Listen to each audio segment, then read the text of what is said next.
most egregious accounts of what could constitute war crimes have emanated from Mariupol. The city has been without food, without water, electricity, or gas since the early days after President Putin began his relentless assault on the city. Satellite images show whole areas of Mariupol in ruins with smoke surrounding the city, which was peaceful and vibrant just a month ago. Although information coming out of the city is limited, reports that are getting through paint a very grim picture. The Russian Air Force bombed Mariupol's maternity hospital number 3 on March 9th, just earlier this month, a children's maternity hospital. According to a UN report, witnesses indicated that the hospital was both, quote, operational and clearly identifiable when it was hit. The next day, on March 10th, Russia's forces reportedly bombed what should have been a safe corridor, preventing humanitarian supplies from reaching Mariupol. On March 11th, the next day, a quote-unquote ceasefire to allow civilians to leave 5 cities, including Mariupol, was declared. The following day, March 12th, there was imagery of a Russian tank shelling an apartment building in that very city. On March 16th, the Donetsk Regional Theater of Drama that was sheltering hundreds was reduced to rubble. The word children had been written in Russian outside the building and was clearly visible from the air. That did not deter the Kremlin's forces. Around 130 people have been rescued, but the fate of hundreds more remain unknown. Meanwhile, on March 16th, there were reports of Russia's invading forces seizing the regional intensive care hospital in Mariupol, preventing the staff and patients from leaving the hospital and ruthlessly using them as human shields. On March 20th, Russia's bombs hit the G12 art school in Mariupol, where about 400 civilians were reportedly sheltering. It's unclear if there were any survivors. There are reports that several thousand residents of Mariupol have been unwillingly deported to Russia. We hear stories of the targeting and abduction of journalists. There have been reports of indiscriminate shelling, as well as targeted strikes on apartment complexes. Mariupol city officials say at least 2,400 civilians have been killed since Russia launched its invasion. It's likely that number is in fact much, much higher. Beyond the carnage, what has transpired in Mariupol is notable for another reason. The city's population, whom Russian forces are brutalizing, is overwhelmingly Russian-speaking. These are the very people President Putin had the temerity to claim to the world that he sought to quote-unquote protect. If the world needed any further indication that Putin's justifications have been entirely hollow, they need look no further than Mariupol. Given the preponderance of Russian speakers, Putin may well have expected residents of the city to welcome his forces. Instead, they have mounted stiff resistance, disabusing the Kremlin and the world of any sense that the people of Ukraine would greet invading Russian forces as anything other than an aggressor, an occupier. And that fierce and perhaps unexpected resistance may well explain why Putin has employed such force against this particular civilian population. The brave people of Mariupol are putting the lie to Putin's claims, and the Kremlin is reacting with characteristic brutality. Beyond the borders of Mariupol, the UN says 10 million people, about a quarter of Ukraine's pre-war population, have been displaced by this war. I want to echo a statement the United Nations issued just yesterday, which included the following. The devastation and suffering in Mariupol and Kharkiv raise grave fears about the fate of millions of residents of Kyiv and other cities facing intensifying attacks. The United States fully supports today's statement by the UN Secretary General. Continuing the war, as we heard in Ukraine, is morally unacceptable, politically indefensible, and militarily nonsensical. By any measure, but even by the shrewdest calculation, it is time to stop the fighting now, give the opportunity for peace to take root. It is time to end this absurd conflict of Putin's choosing. Second, the United States strongly condemns the abhorrent terrorist attack today in Beersheba, Israel, which killed 4 people and injured others. We offer our deepest condolences to the victims and their families, and our prayers for the full recovery are with the wounded. We stand ready to provide support to the Israeli government's efforts to investigate this heinous crime. With that, happy to take questions. Thanks, Ed. Just on your opening about Mariupol, is there anything that you guys are doing specifically in response to this as opposed to what's going on in the rest of Ukraine? Well, Matt, our response to the brutality in Mariupol is reflected in our response to the brutality that President Putin is waging against the entire country. So there isn't any action that you're taking or that you envision taking specifically related? Well, there are a series of actions. There is a series of actions that we are taking in response to this brutality that President Putin is waging. We're doing. I'm not making myself clear. I mean, is there like aid that is being directed specifically to the city, or are there military reinforcements or supplies that you're directing for the defense of the city, or is it the whole package? So, as you know, we are working very closely with our Ukrainian partners to hear from them precisely what they need to defend themselves. It is then up to them to use that equipment to good effect against these invading Russian forces. There has been quite a lot of work when it comes to humanitarian corridors. These are diplomatic efforts that we also have been supporting, but as you know, the viability of these humanitarian corridors has been sporadic at best. And each time we have seen a window of opportunity open for a humanitarian corridor, for civilians to go out, for much needed humanitarian supplies to go in, we have seen that window quite promptly shut by additional Russian aggression. My last thing is, I took note and interest of the statement that you put out earlier about the transfer of these 4 pediatric cancer patients to St. Jude.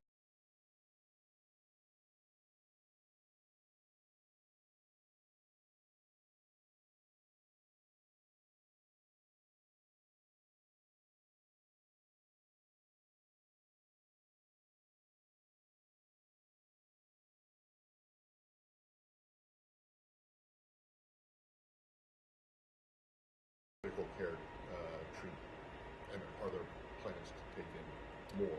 So our response, Matt, is and will continue to be based on an assessment of the needs of the Ukrainian people, including in specific cases. When we see that our capabilities here domestically are well suited to what is most needed. In this case, there are a number of European countries who have opened their borders to cancer patients, those who are undergoing and are undergoing cancer treatment, including pediatric oncology patients. The ability of European hospitals, in some cases, to accept more patients has reached reached capacity in some areas, and so we recognized in coordination with St. Jude that they had the availability, they had the capabilities to take in these patients. These patients were stable enough to be transported from Ukraine for onward travel to Memphis, where they are now receiving treatment at St. Jude. But we are constantly in discussion with our European partners, with our Ukrainian partners, and if we have an additional ability to bring in specialized in special cases like this, we'll continue to do that. As far as you know, this is the only one so far, or is it possible to find out if there have been other, maybe not to this specific hospital or with these specific illnesses, but if you take If there are additional cases, we're in a position to publicize, we will. Yes, ma'am. And so there's been a meeting with the leaders of Egypt, Israel, UAE. I'm sure you've seen focusing on Ukraine, but mostly on Iran. It looks like there is an Arab-Israeli axis emerging to counterbalance Iranian power in the region, and likely because they probably don't fully agree with the U.S. position on this issue. What do you make of this meeting? Have you been in touch with these governments separately about this particular meeting? We're in regular touch with each of these governments. We welcome the trilateral summit between Egypt, United Arab Emirates, and Israel. It was held in Sharm el-Sheikh. It's yet another example of what is possible with normalized relations. We will continue to support the Abraham Accords and normalization agreements between Israel and countries in the Arab and Muslim worlds. To advance this goal, we will work closely with Israel. We'll deepen our diplomatic ties with the Palestinians. We'll consult with partners in the region and well beyond. who have a common interest in supporting efforts to advance lasting peace. A couple points to your specific question. First, we have been in close consultation, Rob Malley and his team have been in close consultation with our Gulf partners. And you may recall a statement that was issued last year by the GCC after one of these consultations with Rob's team, where it was quite evident that our Gulf partners recognized the threat that was and remains posed by the nuclear advancements that Iran has been able to make since the nuclear shackles were removed in 2018. Countries around the world, including our Gulf partners, have recognized that with Iran's nuclear program out of the box, we do have a viable option to put it back in the box in the form of a mutual return to compliance with the JCPOA. In that joint statement, we saw that our Gulf partners, in fact, welcomed the possibility of a mutual return to compliance with the Joint Comprehensive Plan of Action. Now, that is something that is still in the works. We're still in an effort to determine whether that will be achievable. We are preparing, as you heard from me yesterday, for a world in which we have a JCPOA and a world in which we don't. But either way, the President's commitment to the fact that Iran will never be able to acquire a nuclear weapon, that is ironclad, that is solid, that is something that we will work to achieve and that we will achieve, whether there's a JCPOA or not. You mentioned other groupings in the region.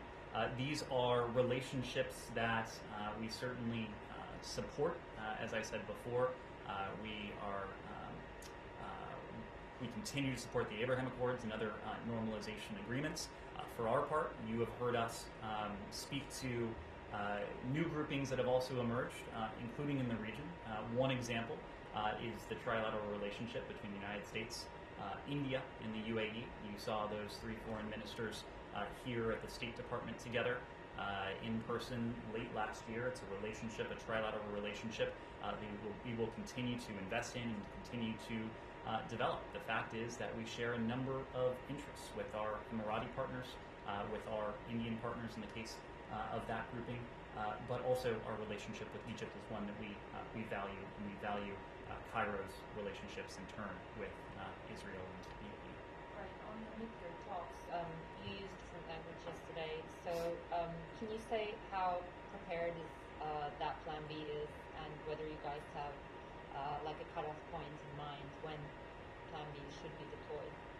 Well, we have always known since this process began last April that a mutual return to compliance was something that we deemed to be in our national interest, but we always knew it to be an uncertain proposition because, of course, it would take more than our effort to achieve it. It would take a willing partner on the Iranian side. And so the jury is still out as to whether we will be, in fact, be able to achieve a mutual return to compliance with the JCPOA. As I said yesterday, an agreement of this sort is neither imminent nor is it certain.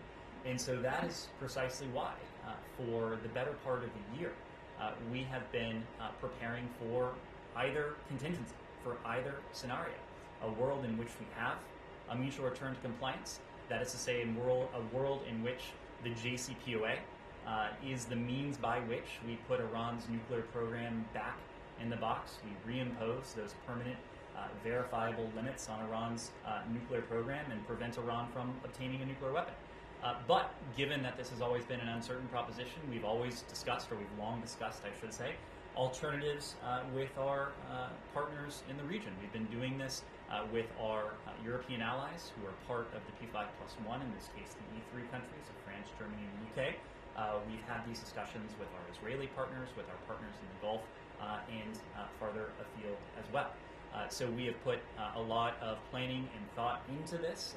For obvious reasons, we haven't detailed publicly what that might look like, but it is not for lack of planning on our part.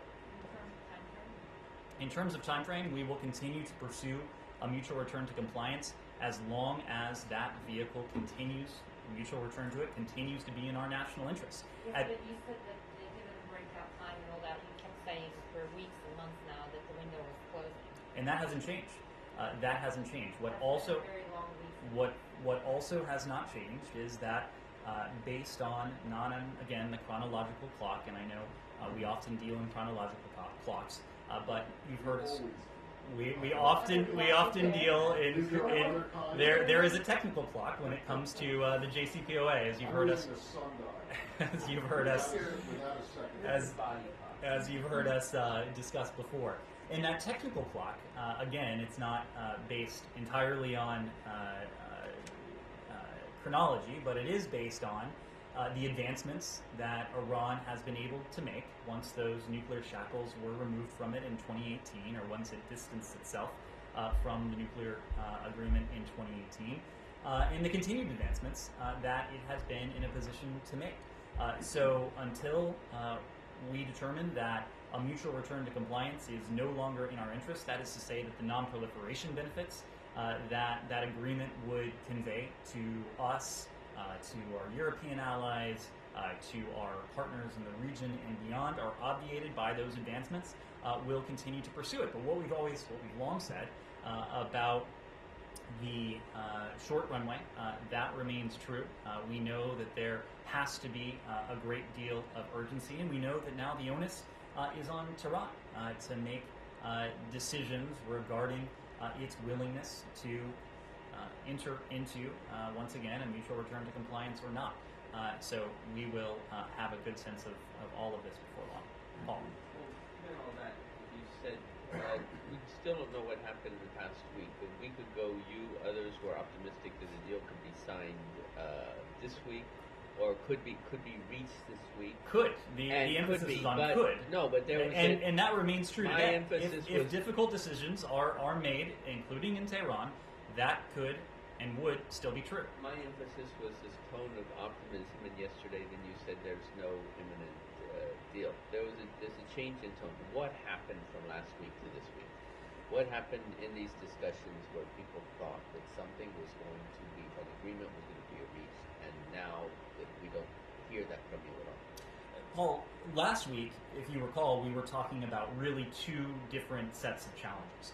One, we were referring to perhaps somewhat obliquely as external factors. Of course, we've heard a very different tone from Russia in recent days when it comes to their approach to a potential return to compliance with the JCPOA, but we still made the point at the time that we were working through a number of difficult issues.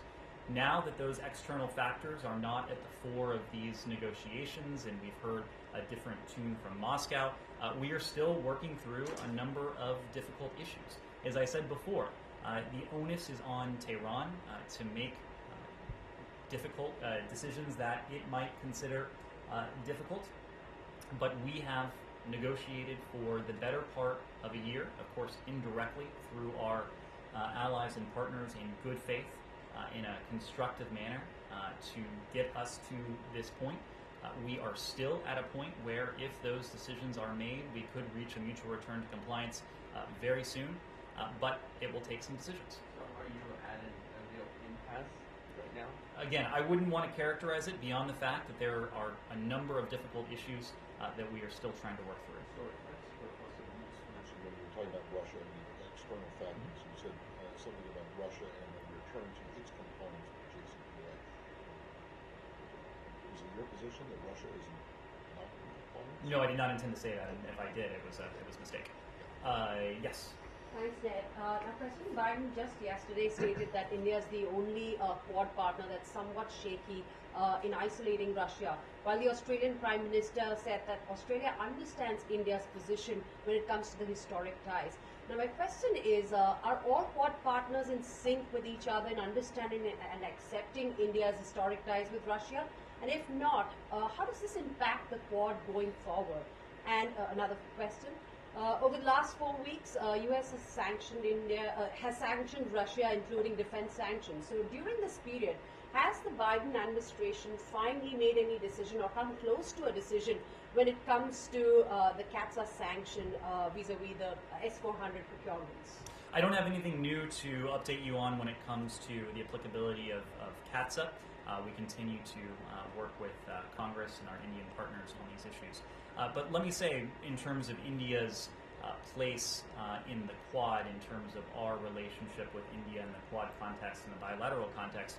We know that India is an essential partner for us in realizing our shared vision of a free and open Indo-Pacific. That is really at the heart of the Quad's goals. And when it comes to the Quad, the President and his fellow Quad leaders earlier this month, March 3rd, I believe it was, they had an opportunity to discuss the ongoing conflict in the ongoing Russian invasion against Ukraine. Secretary Blinken, just before that, had an opportunity to see his Quad counterparts, including Foreign Minister Jaishankar as well.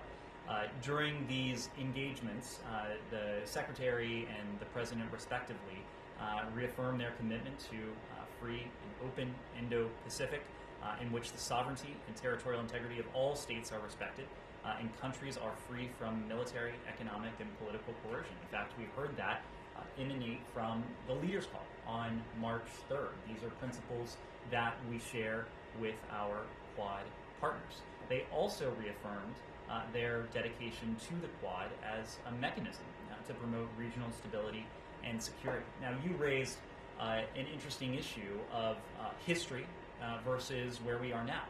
As you know, our Undersecretary of State for Political Affairs, Toria Nuland, has been in India recently, and she made a very similar point, making the point that India has, of course, had a historic defense and security relationship with Russia over time. That relationship came of age and came together at a time when the United States, nor some of our partners, were prepared to have that kind of relationship with India. It was a very different time, different considerations, but those times have changed. They've changed in terms of our willingness and ability to be a strong defense and security partner of India. This is a bilateral relationship that has deepened in a number of ways over the past 25 years or so. This has also happened on a bipartisan basis. It is a legacy in large part of the George W. Bush administration, where we have seen this bilateral relationship between the United States and India evolve and change for the better and deepen in a number of ways, including in our defense and security relationship. So the fact is that we are a partner of India now. We are a partner of India when it comes to shared interests, when it comes to the values we share in a free and open Indo-Pacific, and we've invested in that relationship in terms of our defense and security. So historical relationships notwithstanding, we are a partner of choice for India now, as are many of our partners and allies around the world. Yes? You said that we support the alliances in the Middle East.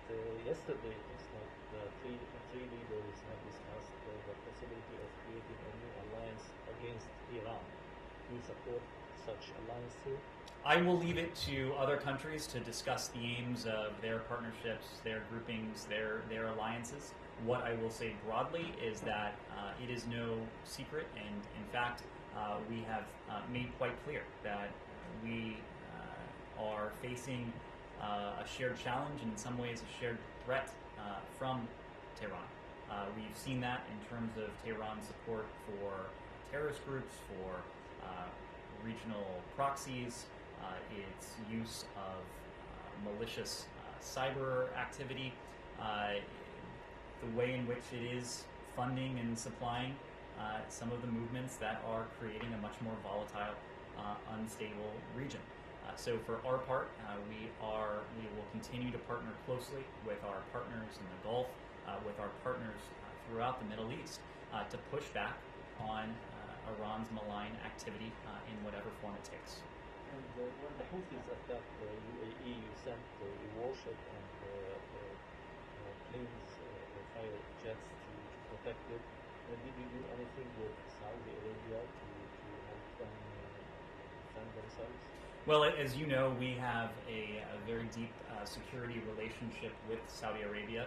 Saudi Arabia has been the target of some of these reprehensible terrorist attacks that have emanated from Yemen. We have condemned those in the strongest terms.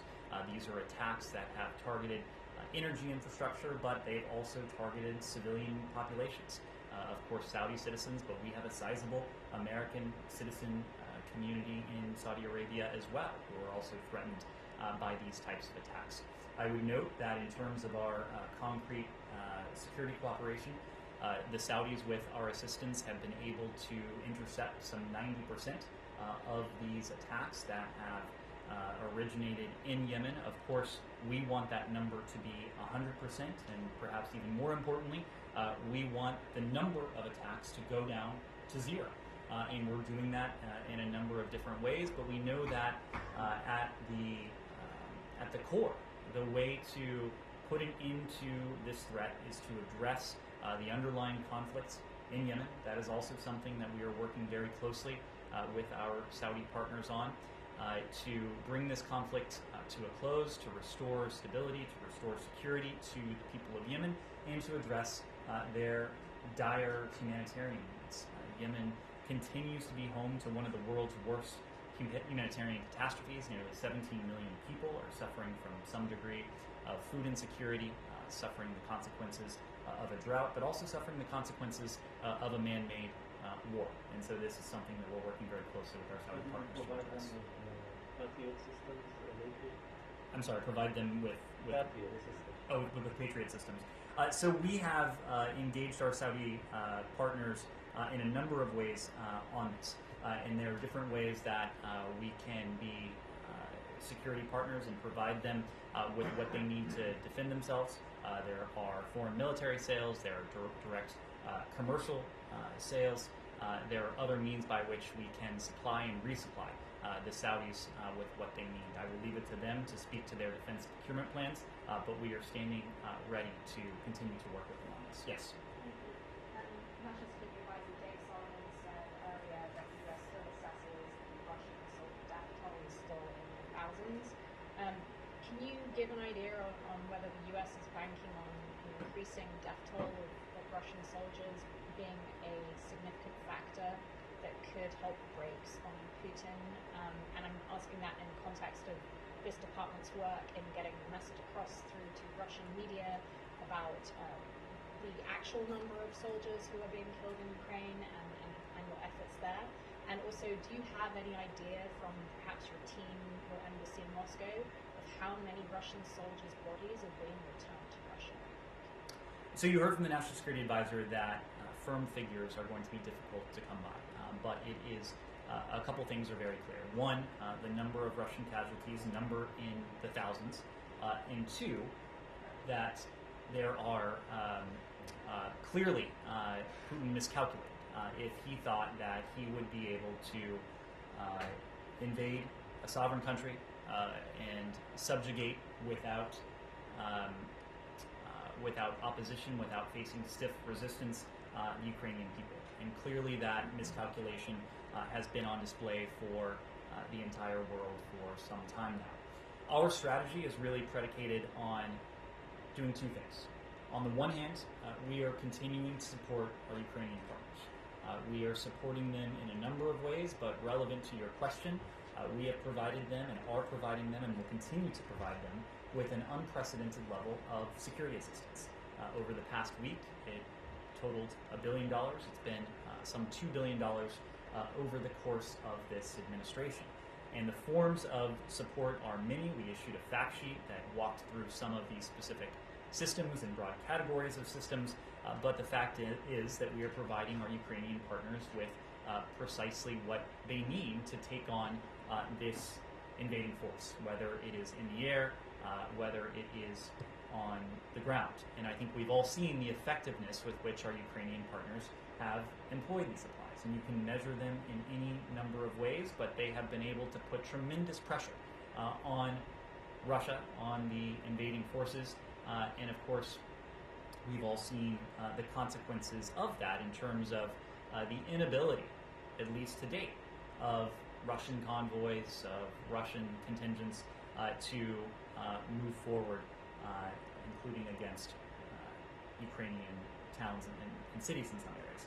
Second, we are continuing to put unprecedented pressure on the Russian economy, on the Russian financial system, and really on President Putin and those around him. And just as we've supported Ukraine in a number of ways, we've employed pressure against Russia in a number of ways, with our sanctions, with our other export controls, other economic measures. We have done things, including by sanctioning President Putin personally, Foreign Minister Lavrov, Defense Minister Shoigu, others in and around the Kremlin, including oligarchs and Putin cronies, to make clear that we will go after anyone who is contributing to this war effort. So you marry those two forms of pressure, and our goal is that both of them will combine to push the Russian Federation in a better direction when it comes to seeking a genuine diplomatic resolution to this conflict. There have been any number of conversations to date in any number of fora, but what we have not seen, yet at least, is any indication that the Russians are interested or willing to de-escalate. And that really is going to be the metric that we continue to look to. We know it is the metric that our Ukrainian partners will continue to look to. Yes? Just briefly following up on children that were brought over to the U.S. Obviously, these 4 children were able to obtain these expedited visas, have access to the U.S. with their families. What would you say specifically to Ukrainian Americans who have not had the same success in terms of getting their elderly parents or vulnerable family members to get those same medical exceptions? These are obviously life-saving medical treatments that they would be receiving here. They are obviously fleeing war and not, for example, economic. They are not economic refugees. Why leave them at the mercy of essentially strangers in another country when there are families in the U.S. that could receive them? So a couple things on that. We have and will continue to be the most generous country when it comes to humanitarian assistance for the people of Ukraine. That includes the people of Ukraine in Ukraine, the more than 6 million people who have been internally displaced within their own country, and the some 3.5 million Ukrainians who have been forced to flee their home country, many of whom are in neighboring European countries. We have, since Russia's invasion began last month, contributed nearly $300 million to that effort, and we will continue to be the world's leading humanitarian donor for and with the people of Ukraine going forward. We also know that there are many individuals who are seeking to be reunited with their families. Family reunification is something that we are taking a very close look at. We're working with USCIS and the broader Department of Homeland Security to determine what more we might be able to do when it comes to family reunification, including those who have family members here, knowing that most Ukrainians have been forced out of their countries with every intention of returning, and hopefully returning quite soon. It continues to be our goal to bring this conflict to a close as quickly as we can, so that families can be reunited back in their home country, in many cases where they have left brothers, fathers, sons who have stayed behind to fight. And so for many of the individuals who have been forced to flee Ukraine, the 3.5 million Ukrainian refugees, they want to go back to their home country, and it continues to be our goal to see to it that they can get back to a peaceful Ukraine just as soon as is possible. Now, Europe has done a tremendous job, including some of Ukraine's neighbors, Poland, of course, at the top of that list, and accepting, in some cases, hundreds of thousands or even millions of Ukrainian refugees. We are going to continue through our humanitarian assistance to support those countries, and as you heard from the President and others, we have every expectation that there may be a need to resettle Ukrainian refugees elsewhere in third country resettlement. We'll work with UNHCR, we'll work through the US RAP program to determine which and how many Ukrainians may wish to be resettled here in the United States. That is a process that we will continue to work on, just as we continue to do everything we can to see to it that Ukrainians can return to their homeland as soon as they can. But your advice for this building is for those, even those that have family here, that your advice is go try these European neighbors first before you'll have better success there before attempting to come to this. Well, Ukrainians are crossing land borders. Of course, air travel is not an option at this. Vulnerable individuals, those with mental illness, things like that. There are, of course, we know that many Ukrainians are receiving medical attention in surrounding countries and neighboring countries. The fact is that we were able to accept these children because capacity limits have been reached in some areas in Europe. We will continue to work closely with our European partners to take a look at their capacity, to take a look at the need on the ground in Ukraine, and to marry our capacity with the needs on the ground and what our European partners are in a position to do. Yes? Thank you. Thank you. A couple of questions on Bangladesh, if I may. Under Secretary for Political Affairs Victoria Newland conclude her 3 days official visit to Bangladesh without having any meeting with ruling Prime Minister. May I know why she didn't meet with the Prime Minister of Bangladesh? And second, this visit took place after imposing US sanction on Rapid Action Battalion for widespread allegation of serious human rights abuse in Bangladesh and the country's abstention on UN resolution on Russian aggression on Ukraine. Obviously, this country is supportive to Russia one way or another. So, and the country itself is a problematic situation now in terms of democracy, absence of voting rights, and freedom of expression. Main opposition leader Begum Zia still is in house arrest. May I know what message conveyed to the authoritarian government of Bangladesh from the Biden administration during this senior official visit? And will Biden administration critical on Bangladesh current regime? Well, we have spoken to our relationship with Bangladesh, but the fact that Toria Nuland was there is another, I think, underlines our partnership with the people of Bangladesh. This is a country, this is a people with whom we have a long-standing partnership. This is a country that has welcomed refugees. We've been speaking to Ukrainian refugees, but of course, there have been any number of refugee crises in recent years, and Bangladesh, of course, as a country, has opened its arms to the Rohingya population that was forced to flee Burma. So we will continue to be in close contact with our Bangladeshi partners in government, but also our partners in Bangladesh extend well beyond governments as they do around the world.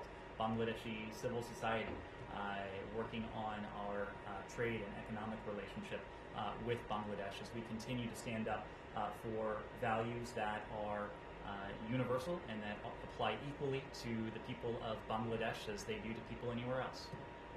Yes, Connor. I just asked you about Alexei Navalny. Do you have any response to the Russian court sentencing him to 9 additional years in prison?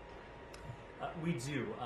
We strongly condemn the Russian Federation's orchestration of a sham trial to convict Alexei Navalny on further spurious charges and sentencing him to 9 more years in a high-security prison. We note with grave concern that the court's sham ruling is the latest in a series of attempts to silence Navalny and other opposition figures and independent voices who have been critical of Russian authorities, including Navalny's near-fatal poisoning with a nerve agent by Russian security services in 2020. This disturbing decision, the one announced today, is another example of the Russian government's widening crackdown on dissent and freedom of expression, which is intended to hide the Kremlin's brutal war and unprovoked war against Ukraine. Confident political leaders do not fear competing voices, nor do they commit violence against or unjustly detain political opponents. Russian people, like people everywhere, deserve a government that supports an open marketplace of ideas, deserve a government that supports transparency and accountability, as well as an independent judiciary, and the ability to exercise their human rights of freedom of expression or peaceful assembly without fear of retribution. We urge the Russian government to provide a level playing field for all political parties and candidates seeking to compete in the electoral process. We demand his immediate and unconditional release. Can you just follow up as well on what you had to say about Mariupol at the start? You said again there were these reports of Ukrainian civilians being forcibly removed. Yesterday you had said the U.S. was investigating those reports. Have you still not been able to confirm whether or not this is actually taking place? We're still in the same position of having seen these very disturbing reports. Every day when it comes to potential atrocities, we are all witnessing additional evidence that the Russians are in fact committing atrocities, committing acts that may go above that threshold to include potential war crimes. So it's something we are watching very closely. We are beyond doing that. We are documenting, we are sharing, all with an eye to seeing to it that any of those who perpetrate these atrocities, these abuses, these potential war crimes are held accountable, whether they are political leaders, whether they are commanders on the battlefield. And Kirsten, for the second day in a row now, Russian troops have used tear gas, live fire against Ukrainians who are protesting Russian occupation. Do you have any response to that as well? We issued a statement this morning on Twitter regarding that just abhorrent use of force against protesters. It is consistent with what we have seen on the part of the Russian military that has sought to brutalize people that are doing, in many cases, nothing more than standing up for the sovereignty and territorial integrity of their country. In this case, these were individuals who were peacefully protesting. The use of force against peaceful protesters is something that we condemn in every instance. It was especially egregious in this instance. Alex?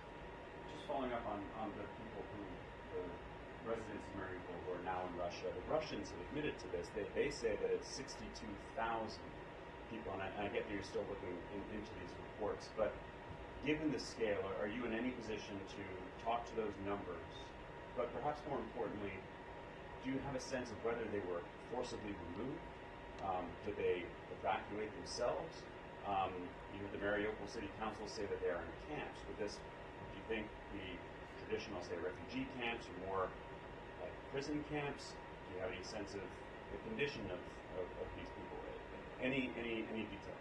Well, we're not in a position to detail it yet. Of course, as I've said before, we've seen these disturbing reports, and if we're in a position to verify them, to speak to them, we will. But this gets to the other point that I noted at the top. Mariupol is a city of 450,000. The vast majority of that population, well over 60%, is Russian-speaking. And yet this is a population that President Putin and his forces have brutalized. And there are a number of theories as to why they have used and exerted such force against this population. Mariupol, of course, is a strategic location.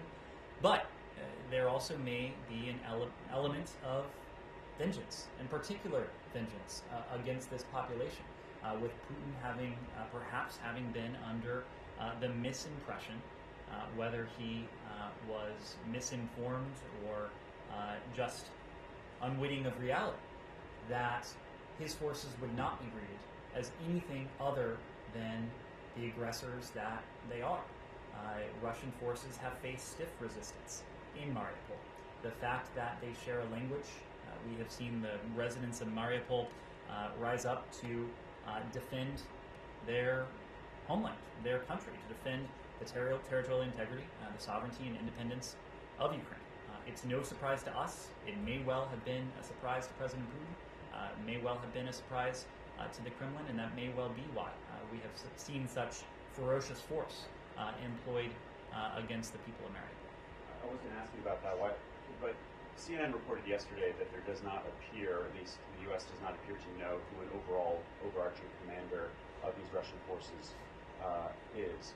Do you believe that could play into why we're seeing particular ferociousness when it comes to Mariupol? Are you seeing forces in different parts of the country acting independently of one another and in different ways? That is a question that's better directed to my colleague at the Department of Defense. I believe the Department of Defense has made the point that Russia's command structure is quite different from our own, and the way that they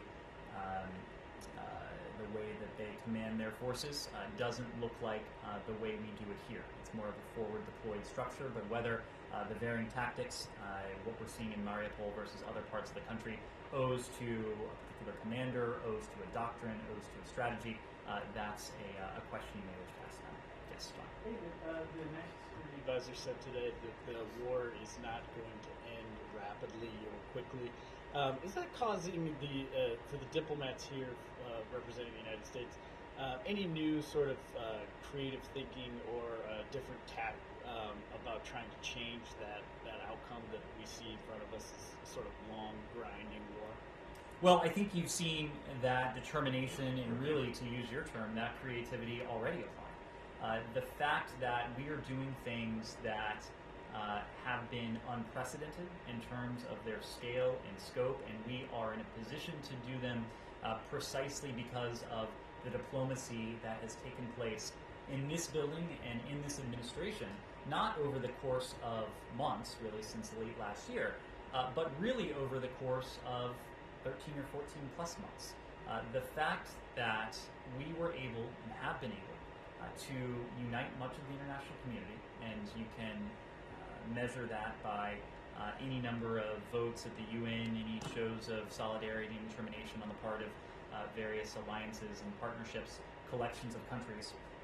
But the fact owes to the investment that Secretary Blinken and this building made to repairing, to revitalizing our system of partnerships and alliances starting in January of last year. The fact that we now see and hear the world acting in unison, speaking clearly, is a function of the spade work that was done over the past 14 months since January of last year.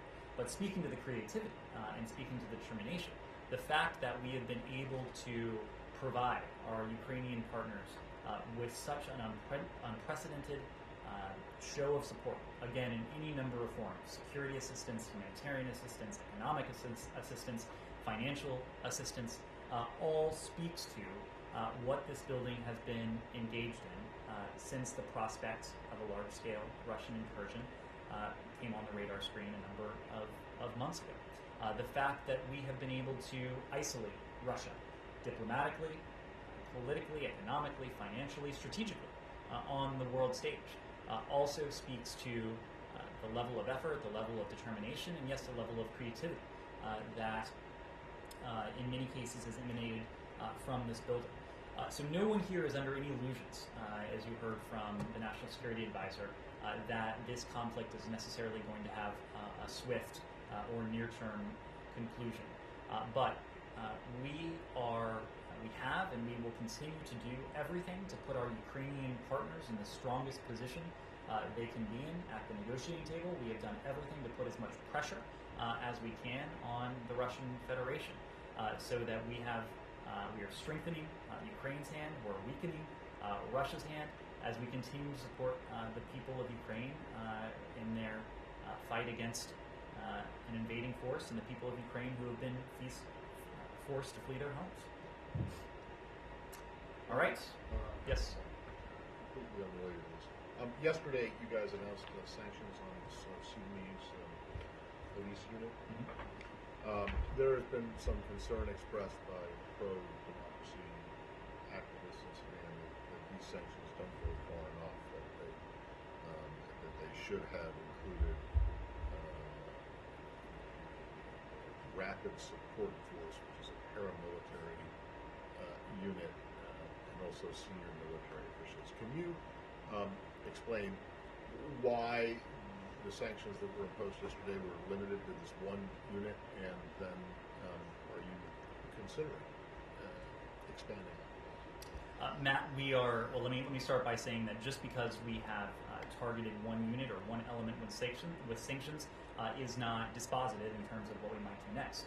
We can always add to those sanctions, expand them, sanction other entities or units, and we have the authorities with which to do that. What we are focused on now is putting back on track a civilian-led transitional government. We're working very closely with the UN Integrated Transition Assistance Mission to Sudan, or UNITAM, in their efforts to do that. We are standing with Sudanese people in terms of the support and the assistance that we are providing them, and we're going to continue to hold accountable those in the Sudanese military who have used excessive force, violence, who have abused the rights of the Sudanese people, who in many cases have done nothing more than take to the streets peacefully to protest the overthrow and the overturning of what was a peaceful transition to democracy. It's our goal, working with our UN partners, with our broader set of allies and partners on this, to put that transition back on track. We'll support the Sudanese people, and we'll hold accountable those who are responsible for overturning or attempting to thwart that transition. Thank you.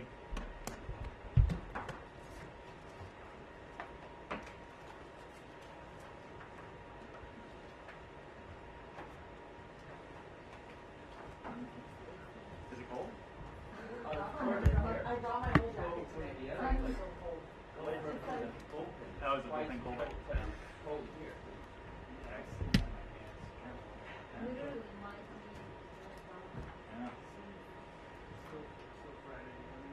Looking at Friday morning now, I think we are good on your issue.